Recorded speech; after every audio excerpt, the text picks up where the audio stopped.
Quand la science aura perfectionné la nanotechnologie, la génothérapie et le téléchargement de l'esprit, nous vivrons beaucoup plus vieux.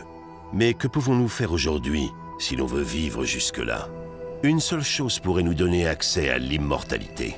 C'est un pari risqué, c'est très coûteux, et personne ne sait si ça marchera. Cela s'appelle la cryoconservation.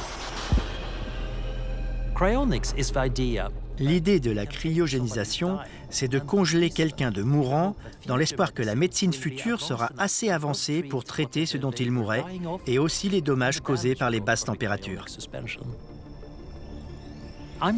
Je veux me faire cryogéniser, car j'aime vivre, et je veux avoir une chance que ça continue. J'ai peut-être entre 1% et 50% de chances que ça marche, mais c'est beaucoup mieux que 100% de chances de mourir. Ça semble fou, et beaucoup pensent que ça l'est. Mais c'est comme jouer au loto. Si on gagne, c'est énorme. C'est comme voyager dans le temps.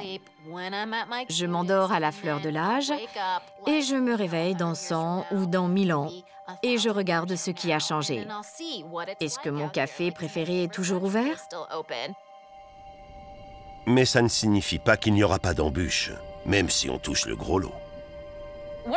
Un des problèmes de se réveiller dans 150 ans, qu'on soit en bon état ou pas, c'est que les choses seront très différentes. Ça sera dur de se réadapter.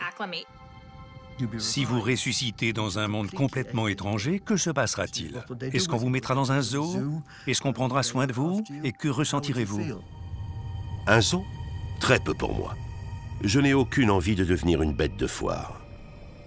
Mais en réalité, on ignore ce qui pourrait se passer. Et pour certains, la cryogénisation est la seule lueur d'espoir pour continuer à vivre dans le futur.